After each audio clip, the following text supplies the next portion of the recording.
Preface സ്റ്റഡിയുടെ മറ്റൊരു video ലെസണിലേക്ക് ഏവർക്കും സ്വാഗതം. ഇന്ന് നമ്മൾ ഡിസ്കസ് ചെയ്യാൻ പോകുന്ന ടോപ്പിക് +2 ഫിസിക്സിലെ 8ാമത്തെ ചാപ്റ്ററായ ഇലക്ട്രോ മാഗ്നറ്റിക് വേവ്സിന്റെ 1ാമത്തെ പാർട്ടിലേക്കാണ് നമ്മൾ കടക്കുന്നത്. അപ്പോൾ നമുക്ക് നേരെ വീഡിയോയിലേക്ക് കടക്കാം.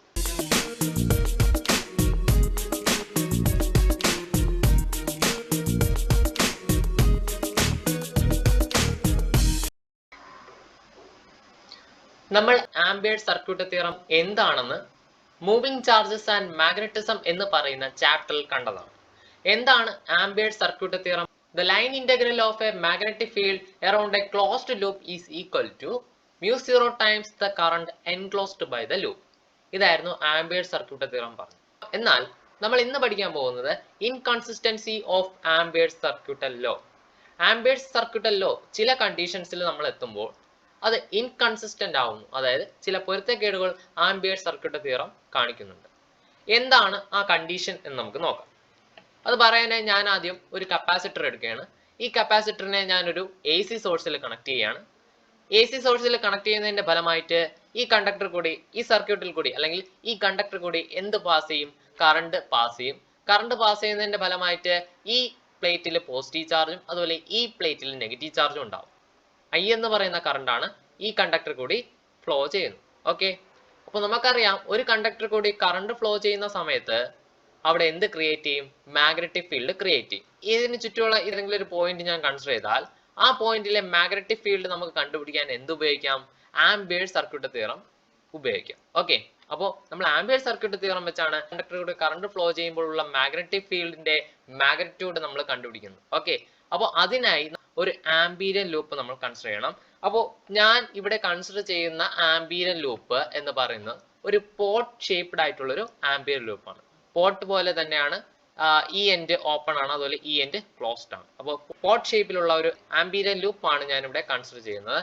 അപ്പോൾ ഞാൻ സപ്പോസ് ഈ പോയിന്റിലെ മാഗ്നറ്റിക് ഫീൽഡ് ആണ് ഇനി കണ്ടുപിടിക്കുന്നത്. ഈ പോയിന്റ് P ആണെങ്കിൽ ഇവിടെ ഉള്ള പോയിന്റിലുള്ള മാഗ്നറ്റിക് ഫീൽഡ് ആണ് ഇനി കണ്ടുപിടിക്കുന്നത്. അപ്പോൾ ഞാൻ എന്ത് ചെയ്തു? ഒരു ആംബിയർ ലൂപ്പ് കൺസിഡർ ചെയ്തു. എന്തിനാണ് ആംബിയർ ലൂപ്പ് കൺസിഡർ ചെയ്തത്? ആംബിയർ സർക്യൂട്ട് തിയറം പറയണമെങ്കിൽ അവിടെ നമുക്ക് ആംബിയർ ലൂപ്പിന്റെ ആവശ്യമുണ്ട്. അതുകൊണ്ട് ഞാൻ ആംബിയർ ലൂപ്പ് കൺസിഡർ ചെയ്തു. അങ്ങനെയാണെങ്കിൽ നമുക്ക് ഇനി ധൈര്യമായിട്ട് ആംബിയർ സർക്യൂട്ട് തിയറം അപ്ലൈ ചെയ്യാം. നമ്മുടെ ആ equation closed integral B.dl is equal to mu0 I എന്ന് പറയുന്ന ഇക്വേഷൻ നമുക്ക് അവിടെ സബ്സ്റ്റിറ്റ്യൂട്ട് ചെയ്യാം. അതുവഴി നമുക്ക് മാഗ്നറ്റിക് ഫീൽഡ് B കണ്ടുപിടിക്കാം. ഈ പോയിന്റിലെ മാഗ്നറ്റിക് ഫീൽഡ് കണ്ടുപിടിക്കാം. എന്നാൽ ഞാൻ ഈ ആംബിയർ ലൂപ്പിനെ ഒന്ന് എക്സ്റ്റെൻഡ് ചെയ്യുകയാണ്. അതായത് ഇവിടെയാണ് നേരത്തെ ഇരുന്നത്, ഇതിന്റെ എൻഡ് ഒരു എൻഡ് ഇവിടെയാണ് ഇരുന്നെങ്കിൽ ഈ എൻഡിനെ ഞാൻ ഈ കപ്പാസിറ്ററിന്റെ അകത്തേക്ക് എക്സ്റ്റെൻഡ് ചെയ്യുകയാണ്. അപ്പോൾ നിങ്ങൾ വരുന്ന മാറ്റം ശ്രദ്ധിക്കുക. ഞാൻ നേരത്തെ ആംബിയർ ലൂപ്പിനെ ഒന്ന് എക്സ്റ്റെൻഡ് ചെയ്ത് കപ്പാസിറ്ററിന് ഉള്ളിലേക്ക് അതിന്റെ എൻഡ് ആക്കി. അപ്പോൾ എന്തായി? ഇങ്ങനെയായി. പോട്ട് ഷേപ്ഡ് ആയിട്ടുള്ള ആംബിയർ ലൂപ്പ് ഇപ്പോൾ ഇങ്ങനെയായി. അപ്പോഴും ഈ പോയിന്റിലെ മാഗ്നറ്റിക് ഫീൽഡ് ആണ് ഇനി കണ്ടുപിടിക്കുന്നത്. അപ്പോൾ ഞാൻ ഇക്വേഷൻ എഴുതുന്ന സമയത്ത് നിങ്ങൾ ഒരു കാര്യം ശ്രദ്ധിക്കുക. ആംബിയർ ലൂപ്പ് നമ്മൾ കൺസിഡർ ചെയ്യുന്ന സമയത്ത് ഈ ആംബിയർ ലൂപ്പിനകത്തൂടെ എന്ത് പോകണം? കറണ്ട് പാസ് ചെയ്യണം. എന്നാൽ നിങ്ങൾ ഇവിടെ ഒരു കാര്യം ശ്രദ്ധിച്ചാൽ അറിയും. ഇത്രയും പോർഷൻ നോക്കിയേ, ഇത്രയും ഭാഗം നോക്കിയാൽ നമുക്ക് മനസ്സിലാവും ഇവിടെ എന്തില്ല? കറണ്ട് ഫ്ലോ ചെയ്യുന്നില്ല എന്നൊരു കാര്യം നമുക്ക് ഇവിടെ നിന്ന് മനസ്സിലാവും. അപ്പോൾ I എന്ന് പറയുന്ന കറണ്ട് നമ്മൾ ഈ ആംബിയർ രണ്ടാമത് കൺസിഡർ ചെയ്ത ആംബിയർ ലൂപ്പ് എടുക്കുമ്പോൾ ഇവിടെ I എന്ന് പറയുന്നത് എന്താണ്? 0 ആണ്. അതായത് ഈ സ്പേസിൽ എന്തില്ല? ഇവിടെ എന്തില്ല? ഈ സ്പേസിൽ എന്തില്ല? കറണ്ട് ഇല്ല. അത് നമുക്ക് ആംബിയർ സർക്യൂട്ട് തിയറത്തിൽ അപ്ലൈ ചെയ്താൽ എങ്ങനെ വരും? ഇതേ ഇക്വേഷൻ തന്നെയാണ്. അതിൽ I യുടെ വാല്യൂ എന്തായി പോയി? 0 ആയി. കാരണം നമ്മൾ നേരത്തെ ആംബിയർ ലൂപ്പിനെ കുറച്ച് എക്സ്റ്റെൻഡ് ചെയ്ത് എങ്ങോട്ടാക്കി? ഈ കപ്പാസിറ്ററിന്റെ ഉള്ളിലാക്കി. കപ്പാസിറ്ററിന്റെ ഉള്ളിൽ നമ്മൾ നോക്കിയാൽ ഇവിടെ ഇത്രയും ഭാഗത്ത് എന്തില്ല? കറണ്ട് ഇല്ല. കറണ്ട് അവിടെ ഇല്ല. അപ്പോൾ I എന്ന് പറയുന്ന കറണ്ട് അവിടെ 0 ആണ്. അപ്പോൾ ഈ closed integral B.dl is equal to mu0 I ന്റെ സ്ഥാനത്ത് നമ്മൾ mu0 0 എന്ന് കൊടുക്കും. I ന്റെ സ്ഥാനത്ത് എന്തെന്ന് കൊടുത്തു? 0 എന്ന് കൊടുത്തു. നമ്മൾ സബ്സ്റ്റിറ്റ്യൂട്ട് ചെയ്ത് വരുമ്പോൾ അവിടെ നമുക്ക് മാഗ്നറ്റിക് ഫീൽഡ് B യുടെ വാല്യൂ 0 എന്നാണ് കിട്ടുന്നത്. ഇത് നമ്മൾ ആംബിയർ സർക്യൂട്ട് തിയറം വെച്ചാണ് നമ്മൾ കണ്ടുപിടിച്ചത്. രണ്ടാമത്തെ ഇക്വേഷനിലെ മറ്റൊരു പ്രത്യേകത എന്ന് പറഞ്ഞാൽ നമുക്ക് ഇവിടത്തുള്ള കറണ്ട് 0 ആയത് കാരണം മാഗ്നറ്റിക് ഫീൽഡ് അവിടെ 0 എന്നാണ് കിട്ടിയത്. ഈ പോയിന്റിലെ മാഗ്നറ്റിക് ഫീൽഡ് 0 എന്നാണ് കിട്ടിയത്. നമുക്ക് ഫസ്റ്റ് ഒരു ഇക്വേഷൻ കിട്ടി, രണ്ടാമത് നോക്കിയപ്പോൾ അവിടെ 0 എന്ന് വന്നു. അപ്പോൾ ഒരു പോയിന്റിന് രണ്ട് മാഗ്നറ്റിക് ഫീൽഡ് എന്നുള്ള അവസ്ഥയെ. അപ്പോൾ നമുക്ക് അവിടെ നിന്ന് മനസ്സിലാക്കാവുന്ന കാര്യം എന്തോ ചില മിസ്റ്റേക്കുകൾ ആംബിയർ സർക്യൂട്ട് തിയറത്തിൽ ഉണ്ട്. അതുകൊണ്ടാണ് ഒരേ പോയിന്റിൽ തന്നെ രണ്ട് മാഗ്നറ്റിക് ഫീൽഡിനുള്ള വാല്യൂ കിട്ടിയത്. രണ്ടാമത് നോക്കിയാൽ നമുക്കറിയാം മാഗ്നറ്റിക് ഫീൽഡ് 0 എന്നാണ്. ഈ പോയിന്റിൽ മാഗ്നറ്റിക് ഇവിടെ ഒരു പോയിന്റ് കൺസിഡർ ചെയ്താൽ ആ പോയിന്റിൽ മാഗ്നറ്റിക് ഫീൽഡേ ഇല്ല എന്നാണ് രണ്ടാമത്തെ ഇക്വേഷൻ പറയുന്നത്. ഇതൊക്കെയോ ചില മിസ്റ്റേക്കുകൾ ആംബിയർ സർക്യൂട്ട് തിയറത്തിൽ ഉണ്ട് എന്ന് നമുക്ക് ഇവിടെ നിന്ന് മനസ്സിലായി. ആംബിയർ സർക്യൂട്ട് തിയറം ചില കൺസിസ്റ്റൻസി ഇല്ലായ്മ, അതായത് ചില പൊരുത്തക്കേടുകൾ കാണിക്കുന്നുണ്ട് എന്ന് ആരാദ്യം മനസ്സിലാക്കി? മാക്സ്വെൽ എന്ന് പറയുന്ന സയന്റിസ്റ്റ് മനസ്സിലാക്കി. അപ്പോൾ അദ്ദേഹത്തിന് മനസ്സിലായി ആംബിയർ സർക്യൂട്ട് തിയറത്തിൽ എന്തോ ചില മോഡിഫിക്കേഷൻസ് വരുത്തിയാൽ നമുക്ക് ആ ഇക്വേഷനെ ഒന്ന് ചെറിയ മോഡിഫിക്കേഷൻ വരുത്തിയാൽ നമുക്ക് ഈ പ്രശ്നം സോൾവ് ചെയ്യാൻ പറ്റും. മാക്സ്വെൽ എന്താണ് മനസ്സിലാക്കിയത്? ആംബിയർ സർക്യൂട്ട് തിയറത്തില് ചില മാറ്റങ്ങൾ വരുത്തി കഴിഞ്ഞാൽ ആംബിയർ സർക്യൂട്ട് തിയറത്തിലുള്ള ഈ പോരായ്മ നമുക്ക് പരിഹരിക്കാൻ കഴിയും എന്ന് ആര് മനസ്സിലാക്കി? മാക്സ്വെൽ എന്ന് പറയുന്ന സയന്റിസ്റ്റ് മനസ്സിലാക്കി. അദ്ദേഹം എങ്ങനെയാണ് ഈ പ്രശ്നത്തെ സോൾവ് ചെയ്തതെന്ന് പറഞ്ഞാൽ, ഈ ഇക്വേഷന്റെ കൂടെ I എന്ന് പറയുന്ന ഈ ടേമിന്റെ കൂടെ അഡീഷണൽ ആയിട്ട് ഒരു ടേമും കൂടെ ആഡ് ചെയ്തു. അപ്പൊ എങ്ങനെയാണ് മാക്സ്വെൽ ഈ പ്രശ്നം സോൾവ് ചെയ്തത് എന്ന് നമുക്ക് അടുത്ത സ്ലൈഡിൽ നോക്കാം. Closed integral B dot dl is equal to mu 0 I എന്ന് പറയുന്ന ഇക്വേഷൻ ആണ് ആംബിയർ സർക്യൂട്ട് തിയറം പറഞ്ഞത്. അത് ചില ഇൻകൺസിസ്റ്റൻസി കാണിക്കുന്നു എന്ന് നമുക്ക് മനസ്സിലായി. അപ്പോൾ ആ പ്രശ്നം പരിഹരിക്കാൻ ആര് വന്നു? മാക്സ്വെൽ വന്നു. അപ്പോൾ മാക്സ്വെൽ എങ്ങനെയാണ് ഈ പ്രശ്നം പരിഹരിച്ചത് എന്ന് നമുക്ക് നോക്കാം. ഫ്ലക്സിന്റെ ഇക്വേഷൻ നമ്മൾ ഫസ്റ്റ് ചാപ്റ്ററിൽ പഠിച്ചൊരു ഇക്വേഷൻ ആണ്. ഫ്ലക്സ് എന്ന് പറഞ്ഞാൽ ഒരു യൂണിറ്റ് ഏരിയയിൽ കൂടി എത്രത്തോളം ഇലക്ട്രിക് ഫീൽഡ് പാസ് ചെയ്യുന്നു അതിനെയാണ് ഇലക്ട്രിക് ഫ്ലക്സ് എന്ന് പറയുന്നത്. ഫൈ എന്നാണ് ഇലക്ട്രിക് ഫ്ലക്സിനെ സൂചിപ്പിക്കുന്നത്, ഫൈ ഇ എന്നാണ് ഇലക്ട്രിക് ഫ്ലക്സിനെ സൂചിപ്പിക്കുന്നത്. അപ്പോൾ phi E is equal to E into A എന്നാണ് വരുന്നത്. ഇ എന്ന് പറഞ്ഞാൽ ഇലക്ട്രിക് ഫീൽഡ്, എ എന്ന് പറഞ്ഞാൽ ഏരിയ. ഓക്കെ, അപ്പൊ നമുക്ക് മറ്റൊരു കാര്യവും കൂടി നമ്മൾ ഫസ്റ്റ് ചാപ്റ്ററിൽ പഠിച്ചിട്ടുണ്ടായിരുന്നു. രണ്ട് ഓപ്പോസിറ്റീവ്ലി ചാർജ്ഡ് ആയിട്ടുള്ള രണ്ട് പാരലൽ പ്ലേറ്റുകൾക്കിടയിലുള്ള ഇലക്ട്രിക് ഫീൽഡിന്റെ ഇക്വേഷൻ ഗോസസ് തിയറം വെച്ച് നമ്മൾ അന്ന് ഡിറൈവ് ചെയ്തെടുത്താണ്. ആ ഇക്വേഷൻ എഴുതുകയാണ്. ഇ ഈസ് ഈക്വൽ ടു, ഇയുടെ വാല്യൂ ആണ് നമുക്ക് അവിടെ കിട്ടിയ ഇലക്ട്രിക് ഫീൽഡിന്റെ വാല്യൂ ഗോസസ് തിയറം വെച്ച് നമ്മൾ അവിടെ കണ്ടുപിടിച്ചതാണ്. E is equal to Q divided by epsilon 0 A. ഇവിടെ ക്യൂ എന്ന് പറയുന്നത് ചാർജ് ആണ്, ചാർജ് ക്യൂ ആണ് ഇവിടെ ഉദ്ദേശിക്കുന്നത്. ക്യൂ എന്ന് പറയുന്നത് ചാർജ് ആണ്, ഡിവൈഡ് ബൈ എപ്സിലോൺ 0 എ എന്ന് പറയുന്നത് ഏരിയ ആണ്. അപ്പോൾ ഈ ഇക്വേഷനിൽ ഞാൻ ഈ ഇയുടെ value Q divide by epsilon 0 A എന്ന് പറയുന്ന ഈ വാല്യൂ ഞാൻ ഈ ഇക്വേഷനിൽ കൊടുക്കുകയാണ്. അപ്പോൾ എങ്ങനെ വരും? ഫൈ ഈസ് ഈക്വൽ ടു ഇയുടെ സ്ഥാനത്ത് നമ്മൾ Q divide by epsilon 0 A into A എന്ന് വരും. അപ്പോൾ ക്യൂ ഡിവൈഡ് ബൈ എപ്സിലോൺ 0 ആരാണ്? ഇ ആണ്. അപ്പോൾ ഇയുടെ സ്ഥാനത്ത് എന്ത് കൊടുത്തു?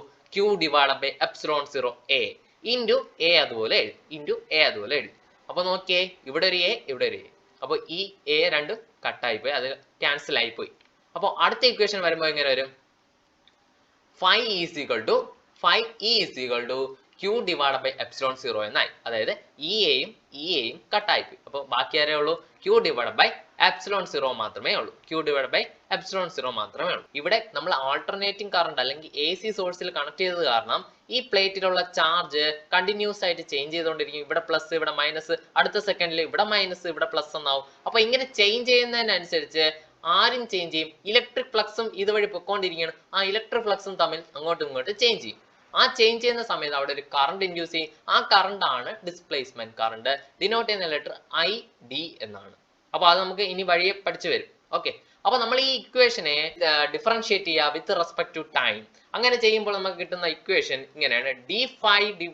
ഈ equation d∅e divide by dt is equal to, അതായത് ഈ ഇക്വേഷൻ എന്ത് ചെയ്യുക? ഈ ഇക്വേഷന്റെ ഡെറിവേറ്റീവ് എടുക്കുക എന്നതാണ് ഉദ്ദേശം. അപ്പൊ d∅e ഡിവൈഡ് ബൈ dt എന്താണ്? φe, അതിന്റെ സ്ഥാനത്ത് ഈ ഇക്വേഷൻ കൊടുക്കുക. അപ്പൊ d ഇൻറ്റു φe യുടെ സ്ഥാനത്ത് ഈ equation q divide by epsilon 0 whole divide by dt. അപ്പോൾ ഇവിടെ കൊടുത്ത സബ്സ്റ്റിറ്റ്യൂഷൻ നോക്കുക. φe യുടെ സ്ഥാനത്ത് q ഡിവൈഡ് ബൈ എപ്സിലോൺ 0 എന്ന് കൊടുത്തു. ക്ലിയർ? അപ്പോൾ ഈ ഇക്വേഷൻ ഇവിടെ നോക്കുക. ഈ ഇക്വേഷനിൽ 1 ഡിവൈഡ് ബൈ എപ്സിലോൺ 0 കോൺസ്റ്റന്റ് ആയതുകൊണ്ട് അതിനെ നമുക്ക് എന്ത് ചെയ്യാം? വെളിയിലേക്ക് എടുക്കാം. അപ്പോൾ 1 divide by epsilon 0 into d into q divide by dt എന്നായി. ഓക്കെ, അതായത് ഇവിടെ 1 ഡിവൈഡ് ബൈ എപ്സിലോൺ 0 എന്ന് പറയുന്നതിനെ കോൺസ്റ്റന്റ് ആയിട്ട് നമ്മൾ വെളിയിലേക്ക് എടുത്തു. അപ്പോൾ 1 ഡിവൈഡ് ബൈ എപ്സിലോൺ 0 ഇൻറ്റു പിന്നെ ആരോളൂ dq ഡിവൈഡ് ബൈ dt എന്ന്. എന്താണ് dq divide by dt? Current അല്ലേ? അപ്പോൾ ഇവിടെ ഉണ്ടാകുന്ന കറണ്ടിനെ പറയുന്ന പേരാണ് ഡിസ്പ്ലേസ്മെന്റ് കറണ്ട്. അതാണ് ഞാൻ നേരത്തെ പറഞ്ഞത്. ഇവിടെ ആൾട്ടർനേറ്റിംഗ് കറണ്ട് AC കണക്ട് ചെയ്യുന്നതിന്റെ ഫലമായിട്ട് ഈ പ്ലേറ്റിൽ എന്ത് ചെയ്യും? പോസിറ്റീവ് നെഗറ്റീവ് ആണെങ്കിൽ അടുത്ത സെക്കൻഡിൽ ഇവിടെ നെഗറ്റീവ് പോസിറ്റീവ് ആയിരിക്കും. അത് അങ്ങനെ ചേഞ്ച് ചെയ്യുന്നതനുസരിച്ച് ഫ്ലക്സും എന്ത് ചെയ്യും? ചേഞ്ച് ചെയ്യും. അങ്ങനെ ഫ്ലക്സ് ചേഞ്ച് ചെയ്യുന്നതിന്റെ ഫലമായിട്ട് ടൈമിനനുസരിച്ച് ഫ്ലക്സ് ചേഞ്ച് ചെയ്യുന്നതിന്റെ ഫലമായിട്ട് അവിടെ ഒരു കറണ്ട് ഉണ്ടാവും. ആ കറണ്ടിനെയാണ് ഡിസ്പ്ലേസ്മെന്റ് കറണ്ട്. ആ കറണ്ടിന്റെ ഇക്വേഷനിലേക്ക് നമ്മൾ എത്താൻ പോവുകയാണ്. അപ്പോൾ ഈ കറണ്ടിനെയാണ് ID എന്ന് പറയുന്ന ഈ കറണ്ടിനെയാണ് ഡിസ്പ്ലേസ്മെന്റ് കറണ്ട് എന്ന് പറയുന്നത്. അപ്പോൾ നമുക്ക് കിട്ടിയ ഇക്വേഷൻ ഞാൻ നമ്മൾ LHS ഉം RHS ഉം ഒന്ന് ഒരുമിച്ച് എഴുതുകയാണ്. അപ്പോൾ d∅e ഡിവൈഡ് ബൈ dt ഇതിനെ നമ്മൾ സോൾവ് ചെയ്ത ഇക്വേഷൻ ആണിത്. അപ്പോൾ d∅e divide by dt is equal to 1 by epsilon 0 into ID. ID എന്ന് പറഞ്ഞാൽ ഡിസ്പ്ലേസ്മെന്റ് കറണ്ട് ആണ്. ID യുടെ ഇക്വേഷനിലേക്ക് നമുക്ക് ഇനി മാറ്റാം. ID യുടെ ഇക്വേഷനിലേക്ക് മാറ്റുമ്പോൾ ID യെ അവിടെ നിർത്തുക. ബാക്കിയുള്ള ഈ 1 by epsilon 0 നമ്മൾ അപ്പുറത്തേക്ക് കൊണ്ടുവരാം. ഈ epsilon 0 അപ്പുറത്തേക്ക് കൊണ്ടുവരാൻ മതി. അപ്പോൾ epsilon 0 into d∅e divided by dt, അതായത് ഇതേ ഇൻറ്റു epsilon 0 എന്നാണ് ഉദ്ദേശിച്ചത്. അപ്പോൾ ID യെ മാത്രം നിർത്തുക, ഈ epsilon 0 അപ്പുറത്തുണ്ടോ. അപ്പോൾ d∅e divided by dt into epsilon 0 എന്ന് വന്നു. ക്ലിയർ ആണല്ലോ. ഈ കിട്ടിയ കറണ്ട്, ഇവിടെ നമുക്ക് കിട്ടിയ കറണ്ട് ID എന്ന് പറയുന്ന ഈ കറണ്ട്, അതാണ് എന്ത് ഡിസ്പ്ലേസ്മെന്റ് കറണ്ട് എന്ന് പറയുന്നത്. നമ്മുടെ ആംപിയർ സർക്യൂട്ട് തിയറം പറയുന്ന ഇക്വേഷൻ ഇതായിരുന്നു. Closed integral B dot dl is equal to mu 0 I എന്ന് പറയുന്ന ഇക്വേഷൻ. ഈ ഇക്വേഷൻ ആണ് ചില ഇൻകൺസിസ്റ്റൻസി കാണിച്ചത്. ഈ ഇക്വേഷൻ ആണ് ചില പൊരുത്തക്കേടുകൾ കാണിച്ചത് എന്ന് പറയാം. ഓക്കെ, അപ്പൊ അതിനെ സോൾവ് ചെയ്തുകൊണ്ട് മാക്സ്വെൽ എന്ന സയന്റിസ്റ്റ് പുതിയൊരു ആശയം കൂടി കൊണ്ടുവന്ന് ആ ആശയത്തിന്റെ പേരാണ് ഡിസ്പ്ലേസ്മെന്റ് കറണ്ട്. അതായത് ഈ ഇക്വേഷന്റെ കൂടെ നമ്മുടെ മാക്സ്വെല് I എന്ന് പറയുന്ന ഇക്വേഷനെ IC എന്നെടുത്താൽ ഈ ICയുടെ കൂടെ അദ്ദേഹം എന്തും കൂടെ ആഡ് ചെയ്തു, ID എന്ന് പറയുന്ന ഡിസ്പ്ലേസ്മെന്റ് കറണ്ട് എന്ന് പറയുന്ന പുതിയ ടേം കൂടി ഈ ഇക്വേഷനിൽ ആഡ് ചെയ്തപ്പോൾ ആംപിയർ സർക്യൂട്ട് തിയറത്തിന്റെ ആ പോരായ്മ അങ്ങ് പോയി, പോരായ്മ മാറി. ഓക്കെ, ആ ഇക്വേഷൻ ഇതാണ്. Closed integral B dot dl is equal to mu 0 into IC. ഇതാണ് നേരത്തെ ഉണ്ടായിരുന്ന കറണ്ട്. അതിന്റെ കൂടെ പ്ലസ് ID എന്ന് പറയുന്ന ഡിസ്പ്ലേസ്മെന്റ് കറണ്ടും കൂടി അദ്ദേഹം ചേർത്തു. ക്ലിയർ? അപ്പൊ mu 0 into IC plus ID എന്ന ഇക്വേഷനായി. അപ്പൊ നമ്മൾ IDക്ക് ഒരു വാല്യൂ നമ്മൾ ഇവിടെ കണ്ടുപിടിച്ച് വെച്ചിട്ടുണ്ടല്ലോ. ഈ വാല്യൂവിനെ നമ്മൾ IDയുടെ സ്ഥാനത്ത് ഇവിടെ അങ്ങ് സബ്സ്റ്റിറ്റ്യൂട്ട് ചെയ്യുക. ഈ വാല്യൂവിനെ നമ്മൾ ഇവിടെ IDയുടെ സ്ഥാനത്ത് അങ്ങ് സബ്സ്റ്റിറ്റ്യൂട്ട് ചെയ്ത് അങ്ങനെ ഒരു closed integral B dot dl is equal to mu 0 into IC plus IDയുടെ സ്ഥാനത്ത് d∅e divided by dt into epsilon 0 എന്ന് പറയുന്ന ഇക്വേഷൻ ഇവിടെ സബ്സ്റ്റിറ്റ്യൂട്ട് ചെയ്യുക IDയുടെ സ്ഥാനത്ത്. അപ്പൊ d∅e divided by dt into epsilon 0 എന്ന് കിട്ടി. ഇനിയും വേറൊരു കാര്യങ്ങളുമില്ല, ഒരു ചെറിയൊരു സിംപ്ലിഫിക്കേഷൻ. ഈ mu 0 അങ്ങ് അകത്തേക്ക് മൾട്ടിപ്ലൈ ചെയ്യാം. അപ്പോൾ closed integral B dot dl is equal to ആദ്യം mu 0 into IC plus mu 0 into ഇത്രയും ടേംസ്, mu 0 into ഇത്രയും ടേംസ്. അപ്പോൾ mu 0 into d∅e divided by dt into epsilon 0, mu 0 into IC plus mu 0 into ഇത്രയും ടേംസിനെ multiply ചെയ്യാം, mu 0 into d∅e divided by dt into epsilon 0 എന്ന് കിട്ടി. Okay, അപ്പൊ നമുക്ക് ഇപ്പോൾ കിട്ടിയ ഇക്വേഷൻ ആംപിയർ സർക്യൂട്ട് തിയറത്തിന്റെ പോരായ്മകളെ സോൾവ് ചെയ്തുകൊണ്ടുള്ള ഇക്വേഷൻ ആണ്. അപ്പൊ നമുക്ക് പറയാം, ഇവിടെ ഒരു ആംപിയർ സർക്യൂട്ട് തിയറം നമ്മൾ നേരത്തെ കണ്ടുപിടിച്ചുള്ള ഒരു പോട്ട് ഷേപ്ഡ് ആയിട്ടുള്ള ആംപിയർ സർക്യൂട്ട് തിയറം നമ്മൾ ഇവിടെ വരച്ചാൽ ഇതിനുള്ളിൽ കറണ്ട് ഇല്ല എന്ന് നമുക്ക് ഇനി പറയാൻ പറ്റുമോ? ഇല്ല. കാരണം ഇവിടെ ഫ്ലക്സ് ചേഞ്ച് ചെയ്യുന്നതിനനുസരിച്ച് അവിടെ ഒരു കറണ്ട്, ഡിസ്പ്ലേസ്മെന്റ് കറണ്ട് ഉണ്ടാകുന്നുണ്ട്. അപ്പോൾ ആ ഇക്വേഷൻ ഇങ്ങനെ മാറും. ആ ഇക്വേഷനെ പിന്നെ കുറച്ച് സോൾവ് ചെയ്ത് നമുക്ക് ഇങ്ങനെ അവസാനം ഒരു ഇക്വേഷൻ കിട്ടി. ആംപിയർ സർക്യൂട്ട് തിയറത്തിന്റെ പോരായ്മയെ ആര് സോൾവ് ചെയ്തു? മാക്സ്വെൽ എന്ന സയന്റിസ്റ്റ് സോൾവ് ചെയ്തു. അതുകൊണ്ട് നമുക്ക് ഈ പുതുതായിട്ട് കിട്ടിയ ഈ ഇക്വേഷനെ നമുക്ക് എന്തെന്ന് പറയാം? രണ്ടുപേരുടെ പേരും കൊടുക്കാം. ആംപിയർ സർക്യൂട്ട് തിയറം ഉണ്ട്, അതുപോലെ മാക്സ്വെലിന്റെ പുതിയ കോൺസെപ്റ്റ് ഇതിലുള്ളതുകൊണ്ട് നമുക്ക് പറയാം ഇത് എന്താണ്? ആംപിയർ മാക്സ്വെൽ ലോ എന്ന് നമുക്ക് പറയാം. ഓക്കെ, ആ ഇക്വേഷൻ പുതുതായിട്ട് നമുക്ക് കിട്ടിയ ഇക്വേഷൻ നമ്മൾ നേരത്തെ കണ്ട ആ പ്രോബ്ലംസിനെ എല്ലാം മാറ്റിക്കൊണ്ടുള്ള ഇക്വേഷൻ ആണ്. അതുകൊണ്ട് നമുക്ക് ഇക്വേഷനെ ആംപിയേഴ്സ് മാക്സ്വെൽ ലോ എന്ന് നമുക്ക് പറയാം. അപ്പോൾ ഇത്രയും കാര്യങ്ങളാണ് ഇന്നത്തെ വീഡിയോയിലൂടെ ഞാൻ ഡിസ്കസ് ചെയ്യാൻ ഉദ്ദേശിച്ചത്. ഈ വീഡിയോ നിങ്ങൾക്ക് ഇഷ്ടമായിട്ടുണ്ടെങ്കിൽ ലൈക്ക് ചെയ്യുക. എന്റെ ചാനൽ സബ്സ്ക്രൈബ് ചെയ്യാത്തവരാണെങ്കിൽ ഉടൻ തന്നെ സബ്സ്ക്രൈബ് ചെയ്യുക. അടുത്തുള്ള ബെല്ലൈക്കൺ കൂടി ഒന്ന് എനേബിൾ ചെയ്ത് വെച്ചാൽ തുടർന്ന് ഞാൻ അപ്ലോഡ് ചെയ്യുന്ന വീഡിയോസ് നിങ്ങൾക്ക് നോട്ടിഫിക്കേഷൻ ബാർ ലഭിക്കുന്നതായിരിക്കും. Okay, thank you.